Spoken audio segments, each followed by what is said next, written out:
Welcome to Mad Science Films. I'm Jimmy P, filmmaker and sexual astronaut. First up, please, guys, check out our fourth feature film for free over on YouTube. Just search for Little Monster or click on the link in the show notes below. This episode, I'm joined by a very special guest and returning champion from last year, Mr. Jonathan Zaurin. We had a really, really good chat 14 months ago. It's absolutely mad to think it was that long ago. It doesn't seem that long ago. And that was just after you'd completed your first feature film. You'd screened it, and I think I rewatched the episodes again just to remind myself where we were in the timeline. You had just had it picked up by a distributor / sales agent. Now you're also in pre-production and fundraising for your new feature film, Derelict. And actually, there's two major events that happened that kind of it went click in my mind, because you get into a state, you're creative, you put yourself out there. You get a massive dump taken on your head. Anyone that tells you, nah, you shouldn't. And I've had that so many times. Sorry, people, if you've said that to me, but kind of fuck you in a way. I still love you, but fuck you. People that say, oh, you shouldn't take it so hard. Oh, well, I'll tell you what. You take my place. You spend 2 years working on something. You put it out there, and you watch people take it apart and shit on you. I know it's part of the game. But there's no way on earth that you take it. This is fun. Yeah, I'm loving this. No, I'm not loving this. I wasn't loving this. I had a month where it was hard. It took me a while to get over it. Yeah. But the two major events that happened where it was like, click, yeah, this is it. It's the first negative review that appeared on IMDb. Isn't even about the film, it's about the poster. But look at these fucking people. They ripped off Drag Me to Hell. They think we forgot the Sam Raimi movies. Like, dude, I'm the first one to love Sam Raimi, except when he goes with Marvel. That's a different thing. But I'm the first one to love Sam Raimi. I never ripped off Sam Raimi. Or if anything, in my films, there's always a bit of Sam Raimi in the way that we do these weird camera moves that go from a very wide shot to a very close up with a wide lens. Very fast. I always try and get one in there. That's just what I love to do. But anyway, the poster is not on me. I don't get that.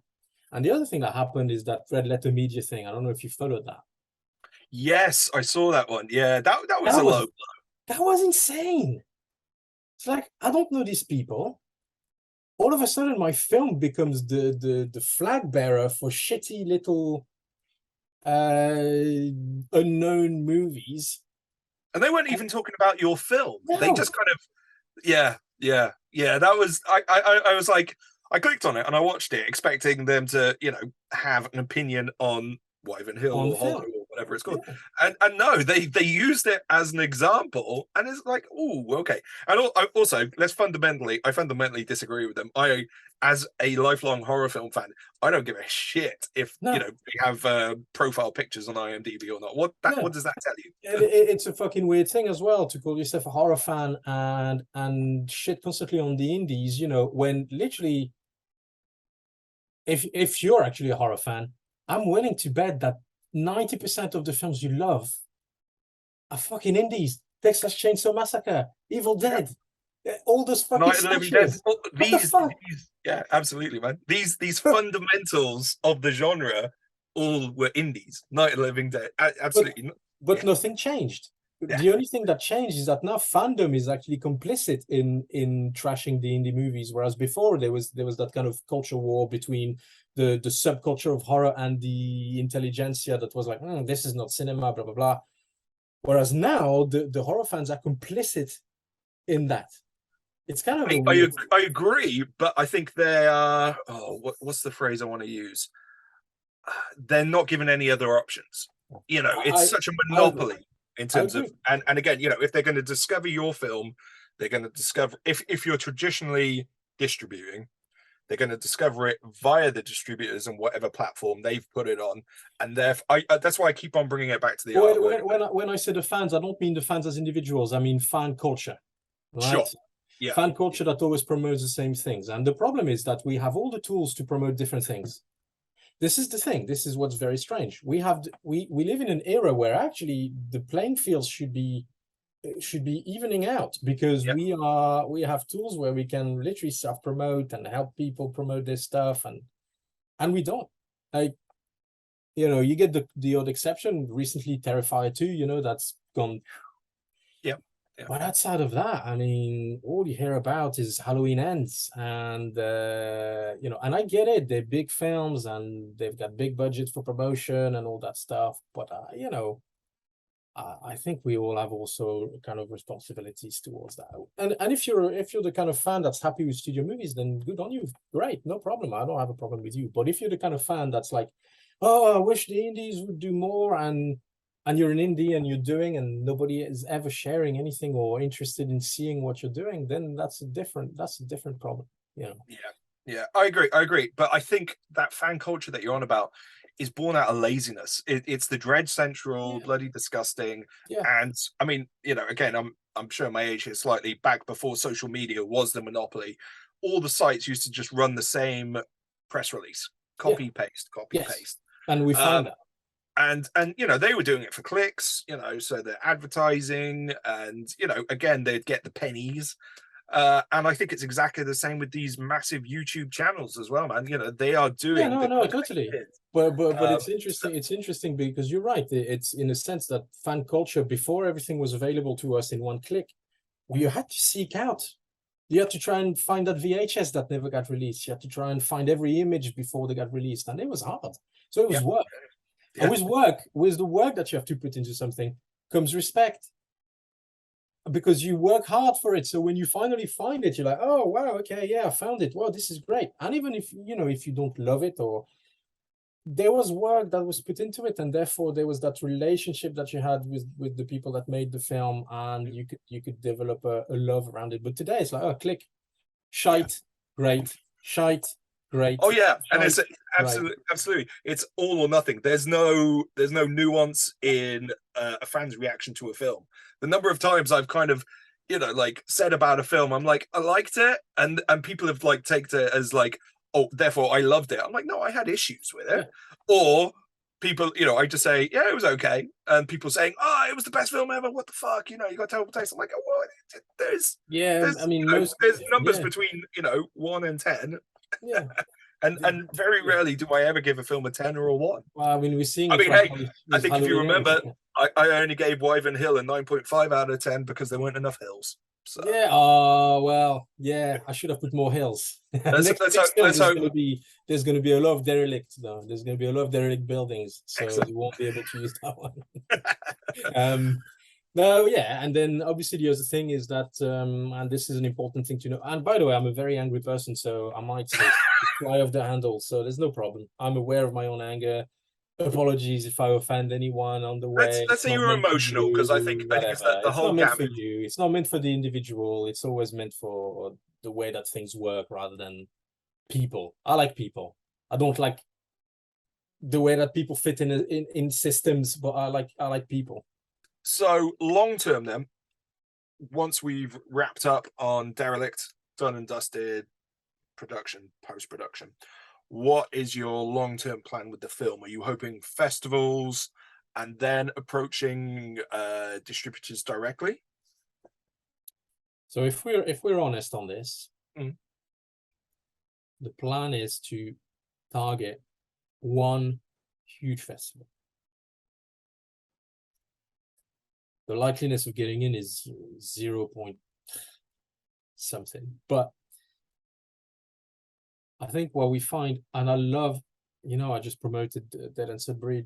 It's probably one of the best festivals I've been to. I love it. What do they do for your film? Yeah, that's truth. I'm not criticizing the festival. I love those festivals. Some of the best people I've ever met I've met at those festivals, or they run those festivals. But the smallest festivals, what do they do for your film? Nothing. No. I think I got a similar thing. I love film festivals as an audience member. I absolutely love, I love going to film festivals and watching films. big fan of that. I love being a judge on film festivals. Again, for the opportunity to watch films that, you know, I might not get to see otherwise. And, you know, meeting other filmmakers like yourself. We met at we did a local Visions, South Wales. that was fantastic. As a filmmaker, I'm not massively a fan of film festivals for exactly the reasons that you've said. And that's a producer's hat on, me thinking, what am I getting out of this as a film festival? And there are only, as you say, I think there's only 2 or 3. I don't want to alienate film festivals. I don't want them to hate us. Some of them have done such great things for us. They've been so good to us. So it's not about criticizing festivals at all. But it's we live in we live in a time where everything it's so easy to submit to festivals. Mm-hmm. There's so many festivals. Yes. When you have, it's the same with everything. When things are rare, they're valuable. When you can find them everywhere, they have zero value. Mm-hmm. And objectively, that means as far as doing something for your film, being good for your film, there's only a handful of festivals that can actually objectively do that for your film. And I know a lot of festivals think, oh yeah, but we can help, and they do. They show your film to an audience, and that's great. But objectively, you'd have to talk. The only festivals that matter today: Sundance, Raindance, Cannes. Any other? No. I'm not going to argue with that. I said 2 or 3, and I've got to be honest. I'm not even sure. I think yes, Fright Fest if you're doing genre, and Fantasia if you're in genre films. Again, genre film. South by Southwest. Yeah. Any more? Strasbourg. But I think you're absolutely right. I think strategically, if you're going to go the festival route, you've got to aim at those top festivals, because those are the ones that are actually going to make. I don't know if I'll aim for the top festivals. Like at some point, you gotta look at your film and go, what chance do I have to go into Sundance? The likeliness is Cannes is even. Yeah. And would I even want to go into Cannes? I think that's with a film like that. I don't know, but so. I'm not saying we'll aim for Sundance. That's not because then all of a sudden people find your interview from a year ago and you wanted to go to Sundance. You go, no, that's not what I'm saying. I'm not saying I want to go to Sundance, right? This isn't it. But I think if you aim for the top end, then if you fall on your ass, you fall on your ass. But if you do get in, then I think this is the only way to take the next step for your film. I think this is what I'm saying. I'm not saying that these little festivals are useless. They're not useless. We've shown our films to so many people in those festivals. They're great. They're great fun. You meet so many great people. Yeah. But to take the next step for your film, they're not the right thing. No. That's what I'm saying. Absolutely. Yeah.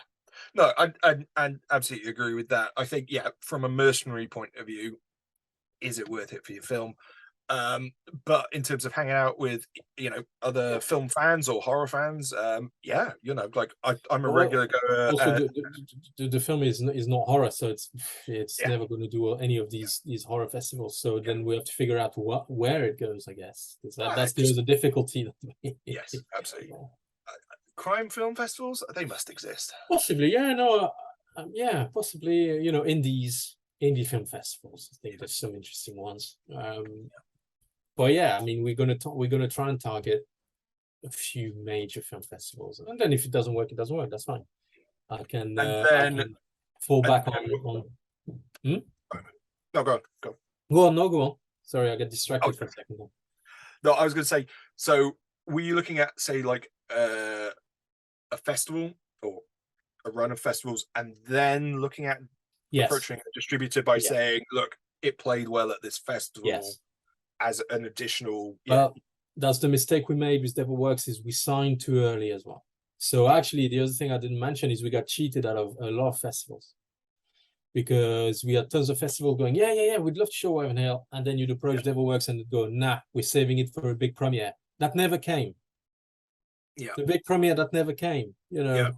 Yeah. And so we had I had so very many similar festivals. experiences, and yeah, you know, friends who run festivals asked if Yeah. they could show our films, and I'm like, I'm sure it's fine, let me check, and they were Well, like, I mean, no. that's how I met Like, Andy Piper. We were talking about Andy Piper. He wanted to yeah, show it in Dylan Sudbury, and I said, yeah. "Yeah, dude, yeah, you know, I'd love that." And then Devilworks got their penny in, and they were like, "No, we're not showing it at Dylan Sudbury. You want a big premiere?" So I had to go to Andy and go, "Andy, dude, I'm so sorry, but there's no way I can show it here.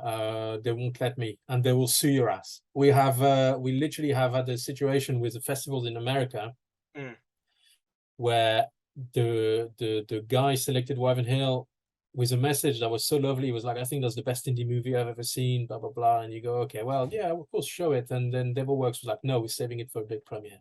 So I had to withdraw, and the guy wasn't happy. And he offered for Devilworks. He said, "Okay, well, if you withdraw, then you have to provide me with another film I can show," which is fair enough. Yeah. And they didn't. And so he threatened them to show the film anyway. And they slapped him with a notice to cease and desist. I'm trying to, I mean, again, it's you and me in the dark here. I'm trying to think of the logic behind. There's no logic. Exactly. There's So zero logic. they can't be, there's no effort on their part to actually put on any screenings or submit to festivals. You're willing to do that work, and they are saying no. Yeah. Are they literally thinking Oh, that by it gets screening at a better. festival, they're taking money out of their pocket? Oh, it gets better. That's the though. only thing I can think. That's nothing. It gets better than that. Uh, We had a festival in Chicago, big city. We found out we're nominated for 7 awards, but we had to withdraw. They were waiting to premiere it in a festival in Rio de Janeiro. Right? Rock horror. And so I had to withdraw. And like, okay, well, we premiere it in Rio de Janeiro. And then the festival insisted we provide them with Portuguese subtitles. I'm like, how am I going to provide you with Portuguese subtitles? I don't speak Portuguese. What the fuck? Well, if you can't provide us with Portuguese subtitles, then we have to withdraw your film. So I messaged Devilworks. I'm like, well, what do you want to do about this? And they said, oh, well, doesn't matter anyway. They're not that big a festival.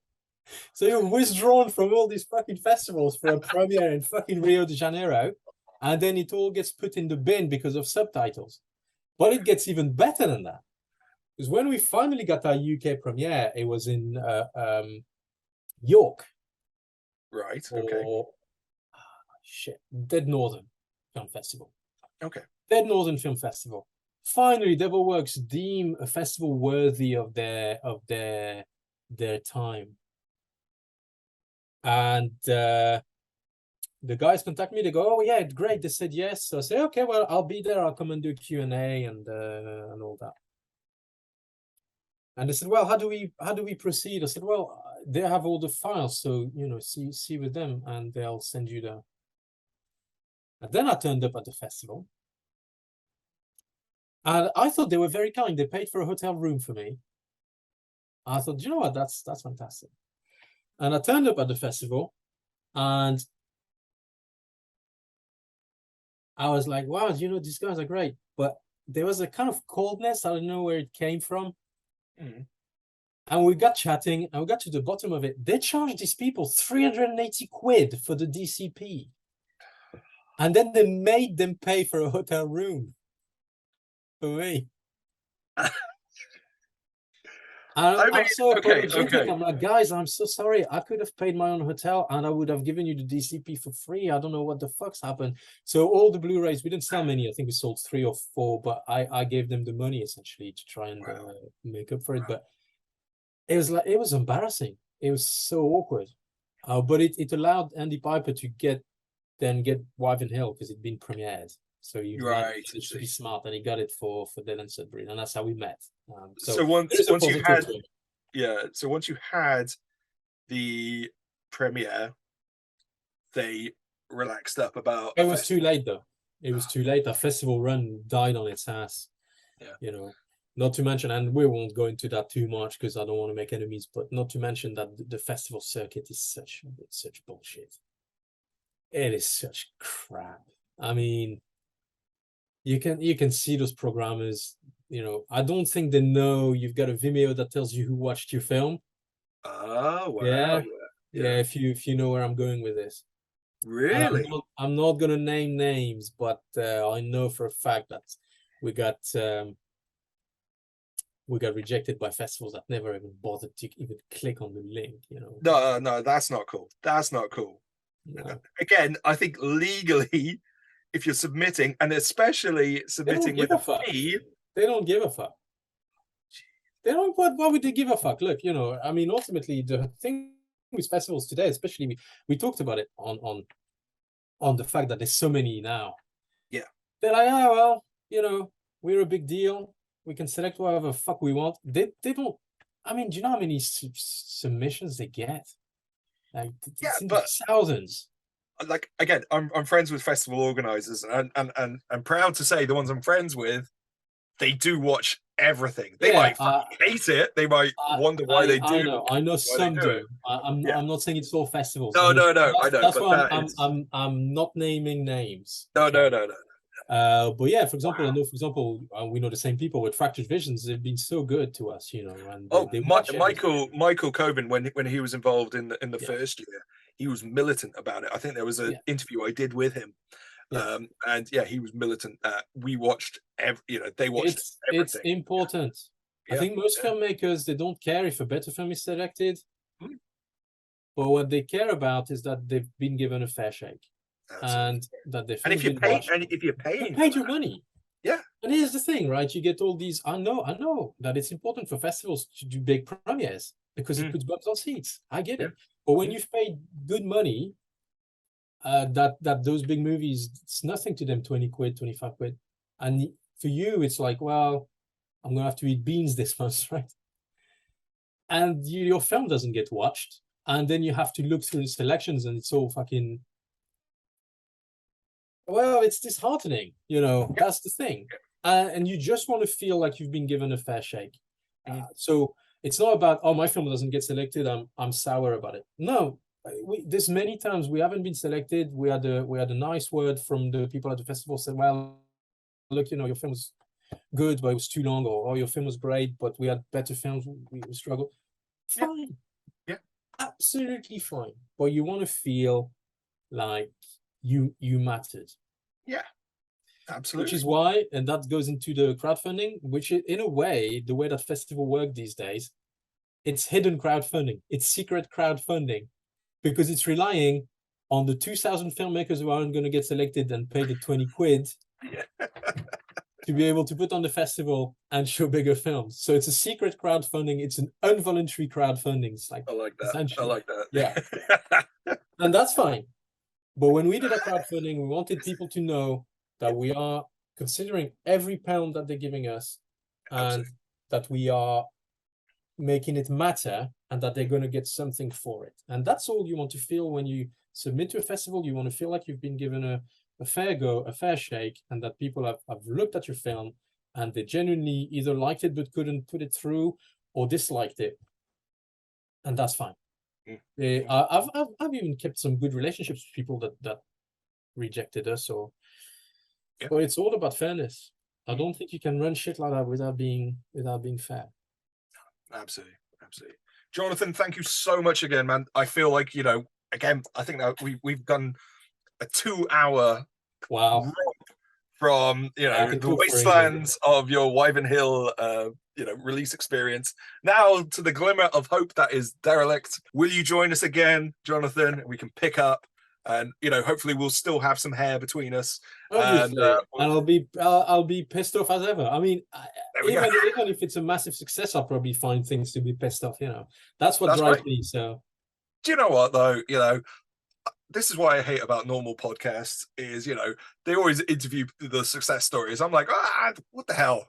No, you know what? Actually, that's a good point. I want to hear about people that, the thing about success stories is they always tell you, oh, you have to fail, you have to keep failing, and then you have to keep failing some more.